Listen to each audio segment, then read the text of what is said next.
नमस्कार साथियों, आप सबका स्वागत है हिंदी चैन में। हम लोग कर रहे थे अपभ्रंश साहित्य के कवियों के बारे में। ठीक है, बिना समय गंवाए शुरू करते हैं। आज हम पढ़ेंगे पुष्पदंत के बारे में। पुष्पदंत जो कि 10वीं शती के हैं। देखिए, मैंने ये दंत जो है इसको मतलब दा से 10 होता है, ऐसा समझ करके आप याद रखेंगे कि पुष्पदंत 10वीं शताब्दी के हैं। ठीक है, इनके उपनाम क्या है? इन्हें अपभ्रंश का दूसरा कवि कहा जाता है। तो फिर अपभ्रंश के प्रथम कवि कौन है, बताइए मुझे। अपभ्रंश के प्रथम कवि हमने कल पढ़े थे, स्वयंभू हैं। पुष्पदंत अपभ्रंश के दूसरे कवि कहे जाते हैं। इन्हें अपभ्रंश के भवभूति भी माना जाता है। इन्हें अपभ्रंश का भवभूति कहा जाता है। इनका एक और उपनाम है अभिमान मेरु।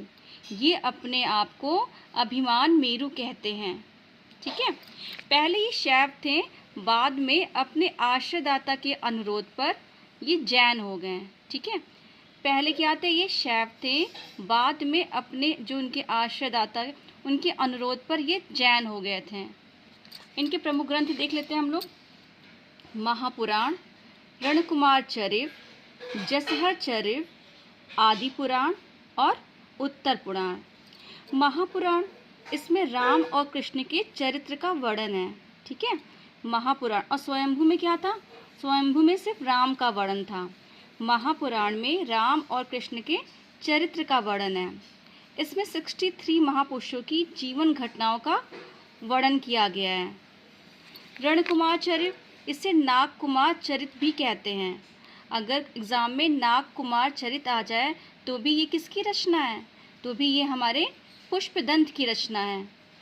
एग्ज़ाम में कभी कभी ये नाम भी दे देते हैं। ठीक है, जसहर चरित, जिसे यशधर चरित भी कहा जाता है।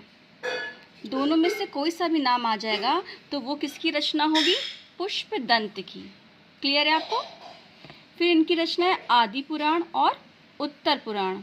देखिए, जसहर चरित, आदि पुराण, उत्तर पुराण, ये तीनों जो रचना है वो चौपाइयों में रची गई हैं। क्लियर है? ऐसे भी क्वेश्चन बनते हैं कि आदि पुराण कैसे किन छंदों में रचा गया है, चौपाई, दोहा, इस तरह से ऑप्शन में दे देंगे। तो आपको किस पर टिक करना है? चौपाइयों में। फिर से क्लियर कर लीजिए, जसहर चरित, आदि पुराण और उत्तर पुराण, ये तीनों रचनाएं चौपाइयों में रची गई हैं। एक बार हम लोग फिर से रिपीट कर लेते हैं। पुष्पदंत अपभ्रंश के दूसरे कवि हैं। ये 10वीं शती के हैं। इनके उपनाम क्या क्या हैं? अपभ्रंश के दूसरे कवि, अपभ्रंश के भवभूति, अभिमान मेरु। इन्होंने खुद को क्या माना है? अभिमान मेरु। पहले ये शैव थे, बाद में जैन हो गए। प्रमुख ग्रंथ कौन कौन से उनके? महापुराण, रणकुमार चरिव, जसहर चरिव, आदि पुराण और उत्तर पुराण। अब दूसरे कवि को हम अगली क्लास में पढ़ेंगे।